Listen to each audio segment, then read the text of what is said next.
Hello, good afternoon. I'm Founder Jen. Isa po ako sa founder ng PGBI na biggest chapter. PGBI start at year 2000.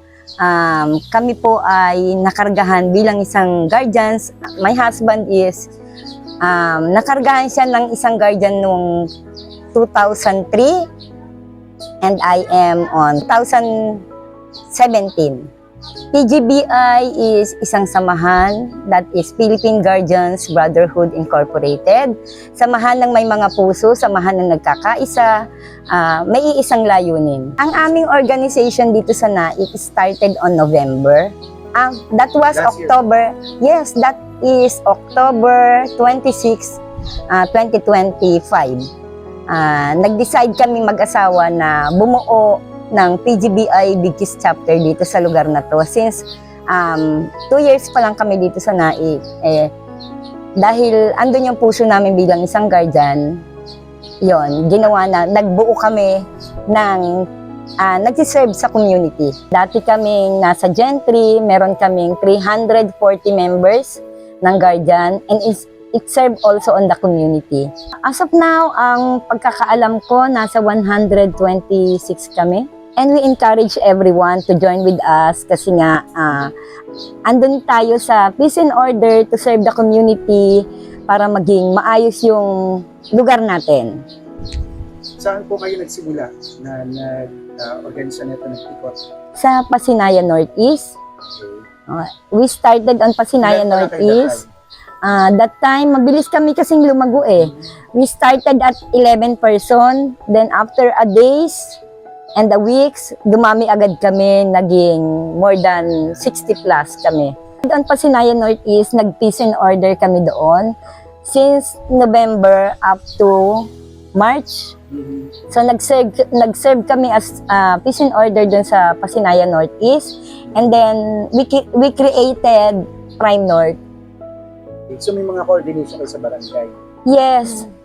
And then we decided na iayos yung mga documents to make it legal. So nakitay up kami, nagpasa kami ng proposal namin sa mayor, sa SB. At the same time, by March, oath-taking kami kay mayor. Then nagpasa kami ng papel namin, ng proposal namin sa PNP to make us a force multiplier.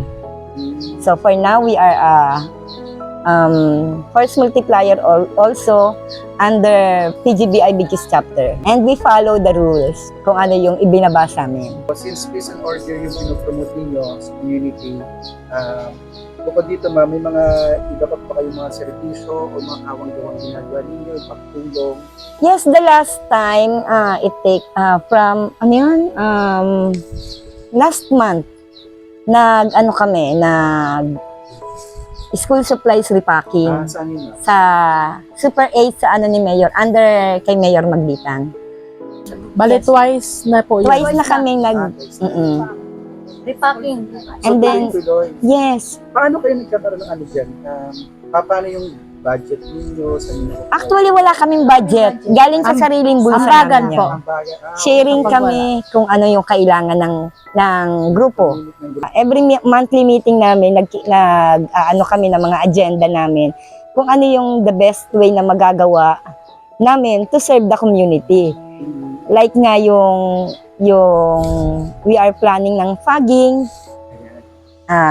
Nagpasa na kami ng proposal kay Mayor. Since kulang yung medyo may kailangan kaming ayusin dun sa proposal na ginawa namin.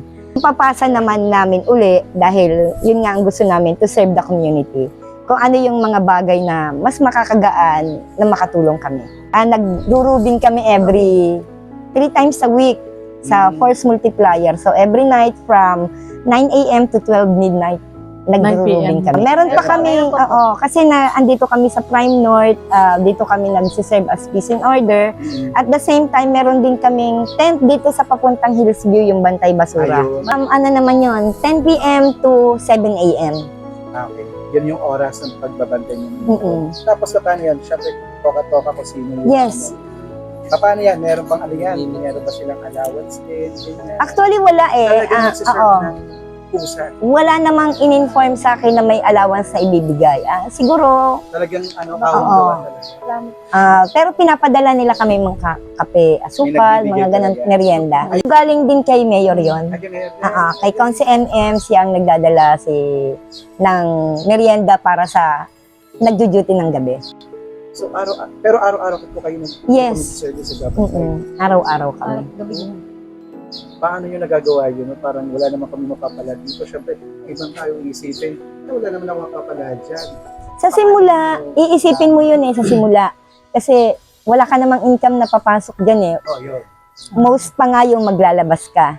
'Di ba? Kasi yung gasolina. Pero kasi pag ang puso mo is to serve the community, at bilang isang guardians, alam mo yun yung parang ikaw yung sarili mo na ini-encourage mo to do that.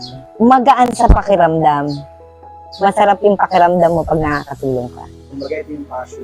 Yes, that is passion. We encourage everyone to help us kasi nga yun yung passion namin, gusto naming makatulong. At alam naman namin na hindi lang kami yung may passion na ganon.